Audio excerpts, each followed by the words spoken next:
జిఎస్టీని సరళీకృతం చేస్తానని హామీ ఇచ్చారు. ఇది చాలా పెద్ద స్టేట్మెంట్ మధ్యతరగతికి అని చెప్తాను. ఎందుకంటే ఇప్పుడు జిఎస్టీలో 4 స్లాబులున్నాయి. ఒక విధంగా చెప్పాలంటే 5 స్లాబులు.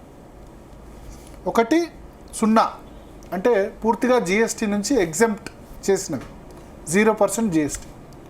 రెండవది 5%, అంటే అన్నిటికంటే లోయెస్ట్ స్లాబ్ 5%. నిత్యావసర వస్తువులు చాలా అనుకున్నవి, మెడిసిన్స్ కొన్ని అటువంటివన్నీ కూడా ఎగ్జామ్టెడ్ కేటగిరీ కింద 0% జిఎస్టీ.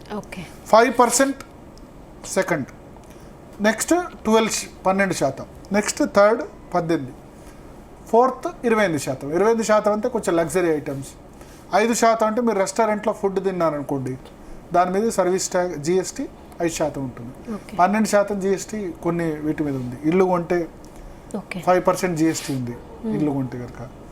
18%, అదే మీరు స్టార్ హోటల్లో తిన్నారనుకోండి, 5 స్టార్ హోటల్లో, దాని మీద జిఎస్టీ 18% ఉంది. 4వ స్లాబ్ 28%. కొన్ని టొబాకో అటువంటివి అయితే ప్రోడక్ట్స్ 28 ప్లస్ సర్చార్జ్ కూడా ఉంటుంది. కార్లు అంటే ఆ వస్తువు ఎంత లగ్జరీయో దాని జిఎస్టీ కూడా అంతే లగ్జరీ. కానీ కొన్ని జిఎస్టీ మీద చాలా విమర్శలు ఉన్నాయి. ఇప్పటికి కూడా ఆల్కహాల్ మీద జిఎస్టీ పరిధిలో లేదు. ఎందుకంటే ఆల్కహాల్ ద్వారా ప్రభుత్వాలు నడుస్తున్నాయి. తెలంగాణలో, ఆంధ్రప్రదేశ్లో ప్రభుత్వాలని మందుబాబులు సాస్తున్నారు. దాని మీద జిఎస్టీ అంటే దాని మీద 28% కూడా వేయట్లేదు.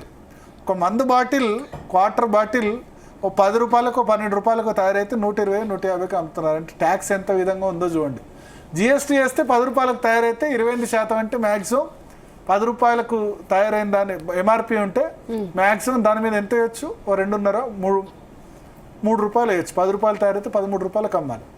అట్లాగే పెట్రోలియం ఉత్పత్తులు కూడా జిఎస్టీ పరిధులు లేవు. ఎందుకంటే రాష్ట్ర ప్రభుత్వాల రెవెన్యూ వాళ్ళు ముందే జిఎస్టీ తీసుకొచ్చేటప్పుడు చెప్పారు. ఈ రెండు రాష్ట్ర ప్రభుత్వాన్ని కేంద్ర ప్రభుత్వానికి ఆల్కహాల్ రెవెన్యూలో రూపాయి రాదు, గుర్తుపెట్టుకోండి. పెట్రోలియం రెవెన్యూలో కేంద్ర ప్రభుత్వానికి వస్తుంది, రాష్ట్ర ప్రభుత్వాలకు వస్తాయి. ఎందుకంటే కేంద్ర ప్రభుత్వానికి ఎక్సైజ్ పన్ను, ఎక్సైజ్ సుంకం వస్తుంది. రాష్ట్ర ప్రభుత్వాలు వాళ్ళ ట్యాక్స్ వాళ్ళు తీసుకుంటారు. ఈ రెండు రాకుండా మిగతా వస్తువులన్నీ కూడా జిఎస్టీలో ఉన్నాయి. ఈ 4 స్లాబుల్లో కొన్ని అనవసరమైన, కొన్ని ఏంటంటే హెల్త్ ఇన్సూరెన్స్ తీసుకుంటే కూడా 18% కట్టాలి. ఇవి హెల్త్ ఇన్సూరెన్స్ అంటే ప్రతి మనిషికి ఆరోగ్యం అవసరం, దానికి కూడా ఎందుకంత జిఎస్టీ కట్టడం అని చాలా విమర్శలు వచ్చాయి. నితిన్ గడ్కరీ లాంటి కేంద్ర మంత్రి ఇది కరెక్ట్ కాదన్నారు. సో ఇప్పుడు చాలా పెద్ద స్టేట్మెంట్ నరేంద్ర మోడీ ఏం చేశారంటే, మేము దీపావళి కానుకగా, ఇవాళ ఇప్పుడు ఆగస్ట్ 15 కదా, ఇంకో 2-3 నెలల్లో దీపావళి ఉంది. బహుశా అక్టోబర్ 21 అనుకుంటా. సో ఇంకా 2 నెలల లోపల దీపావళి కానుకగా నేను జిఎస్టీకి సంబంధించి చాలా మినహాయింపులు ఇవ్వబోతున్నాం. అంటే చాలా వస్తువుల రేట్లు తగ్గించబోతున్నాం అని చెప్పారు. ఎందుకంటే జిఎస్టీ వసూళ్లు రికార్డు స్థాయిలో ఉన్నాయి. విప్లవాత్మక సంస్కరణలు తీసుకొచ్చి సామాన్యులు చెల్లించే పన్నులు భారీగా కోత పెడతాం. అయితే మరి పన్నుల్లో కోత పెడితే ఎట్లా? ప్రభుత్వానికి ఆదాయం ఎట్లా? కేంద్ర రాష్ట్ర ప్రభుత్వాలకు ఆదాయం ఎట్లా? జిఎస్టీలో ఆదాయం కేంద్ర ప్రభుత్వానికి ఉంటుంది, రాష్ట్ర ప్రభుత్వానికి ఉంటుంది. మీరు 5% జిఎస్టీ వస్తుంది అనుకోండి, దానిలో 2.5% సెంట్రల్ గవర్నమెంట్కి అవుతుంది, 2.5% రాష్ట్రానికి అవుతుంది. మళ్ళీ జిఎస్టీలో CGST, central government GST, state GST, కొన్ని కామన్ ఉంటాయి, ఐజిఎస్టీ అని, ఇంటిగ్రేటెడ్ అని. సో ఇంటిగ్రేటెడ్లో మళ్ళీ రాష్ట్రాలకి కేంద్ర ప్రభుత్వం ఎవరి వాటా వాళ్ళకి లెక్క ఉంటుంది. సో మేము పన్నుల్లో భారీగా కోత పెడతామని చెప్పారు. ప్రతి కుటుంబానికి ఉపశమనం కలిగించేలా నిత్యావసర వస్తువుల మీద పన్నును తగ్గిస్తామని చెప్పారు. సో ఇదే జరిగితే కనుక ఆయన ఏమంటారు, ఒకవేళ మీరు పన్నులు తగ్గించారనుకోండి, ఇప్పుడు బస్సు ఫ్రీ ఇస్తే ఏం చేస్తున్నారు? ట్రావెల్ ఎక్కువ చేస్తున్నారా లేదా? సో మీరు ఒక వస్తువును పన్నులు తగ్గించారనుకోండి, ఆ వస్తువు కన్జంప్షన్ కూడా ఎక్కువ అవుతుంది. ఇప్పుడు India is a consumption economy. భారతదేశంలో ఇప్పుడు ఏదైనా ప్రోడక్ట్ తయారనుకోండి, మన మార్కెట్ చాలు. అమెరికా వాడు టారిఫ్లు గిరిఫ్లు అవసరం లేదు. 140 కోట్ల మంది, మన జనాభా ఒక వరం. ఇంతకుముందు జనాభాను ఒక శాపం అనేవాళ్ళు. చంద్రబాబు నాయుడు, స్టాలిన్ లాంటి వాళ్ళు సౌత్ ఇండియాలో మీరు పిల్లల్ని ఒక్కళ్ళు కాదు, 2 కాదు, 3 కనండి అని చెప్తున్నారు. ఇక్కడ జనాభా తక్కువైతే జపాన్ లాంటి పరిస్థితి. జపాన్ 12 కోట్ల జనాభా ఉంది, కానీ అంత వృద్ధులే. సో జనాభా వరం అవుతున్న నేపథ్యంలో ఇప్పుడు ఈ కన్జంప్షన్ పెరుగుతాయి. పన్నులు తగ్గిస్తే కన్జంప్షన్ పెరుగుతుంది. ఒకటి 10 రూపాయలకు వచ్చే వస్తువు రేపు 7 రూపాయలకు వచ్చింది అనుకోండి, మనం ఏం చేస్తాం?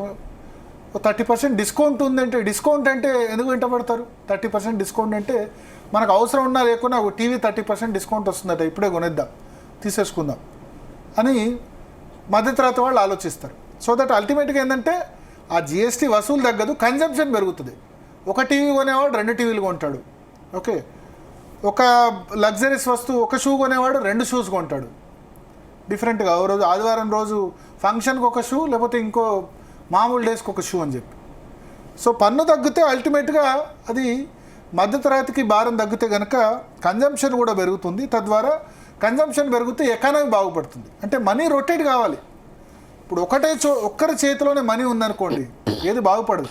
ఇప్పుడు గణేష్ చవితి లాంటి ప్రోగ్రామ్స్ ఉన్నాయనుకోండి, మీరు ఆలోచించండి, గణేష్ చవితి లాంటి కార్యక్రమాలు, లేకపోతే దసరా దీపావళి లాంటి ఫెస్టివల్స్, లేకపోతే రంజాన్ లాంటి ఫెస్టివల్స్ ఎకానమీకి ఎందుకు మంచివంటే, గణేష్ చవితి ఉంది, ఏం చేయాలి? గణేష్ చవితి మండపాలు, పూలు, లైటింగు, డెకరేషను, పండ్లు, ఇవన్నీ కూడా తీసుకొచ్చి ఖర్చు పెడితేనే కదా. దానివల్ల ఎంతమంది బెనిఫిట్ అవుతున్నారు? పూలు అమ్మేవాళ్ళు, పండ్లు అమ్మేవాళ్ళు, పూజారి, డెకరేషన్, గణేష్ విగ్రహాలు తయారు చేసేవాడు. ఒక్కరి చేతిలోనే పైసా ఉండి వాడు రూపాయి ఖర్చు పెట్టలేదు అనుకోండి, ఏముంటుంది? దసరా వస్తే బట్టలు కొంటాం మనం కదా. సో టెక్స్టైల్ వాడికి బట్టలు, అంటే కాటన్ ఫార్మర్స్కి, ఫుడ్ ఐటమ్స్ తింటాం, ఫుడ్. సో అందరికీ ఈ ఫెస్టివల్స్ కానీ ఇవి కానీ కన్జంప్షన్ అన్నది పెరగాలి అన్నది ప్రధాన ఉద్దేశం. సో అందుకని దాన్ని జిఎస్టీ సంస్కరణలు హై పవర్ కమిటీ ఏర్పాటు చేసి సంస్కరణలు తీసుకొచ్చి ధరలు తగ్గిస్తామని హామీ ఇచ్చారు. చూడాలి. అయితే ఒకటి, మన ఇన్ఫ్లేషన్ ఇప్పుడు ద్రవ్యోల్బణం గతంలో ఎక్కువ ఉండేది. ఈ సంవత్సరంలో ప్రపంచంలో అతి తక్కువ ద్రవ్యోల్బణం మన దగ్గర నమోదవుతుంది. ఆ విధంగా లాస్ట్ 2-3 ఇయర్స్గా అయితే పెట్రోల్ డీజిల్ ధరలు అయితే పెంచలేదు, సేమ్ అదే ఉంది. అంతర్జాతీయ మార్కెట్లో పెరిగినా తగ్గినా అదే రేట్లు కంటిన్యూ అవుతున్నాయి. ఇది దేశ ప్రజలకైతే శుభవార్త. కానీ నిలబెట్టుకోవాలి ఈ మాటను, జిఎస్టీ విధానంలో విప్లవాత్మక సంస్కరణ. ఎందుకంటే చాలా విమర్శలు వస్తున్నాయి జిఎస్టీ దానికి సంబంధించి. మొదలు 90,000 కోట్లతో స్టార్ట్ అయ్యి జిఎస్టీ కలెక్షన్స్ 2,20,000 కోట్లు కూడా దాటాయి.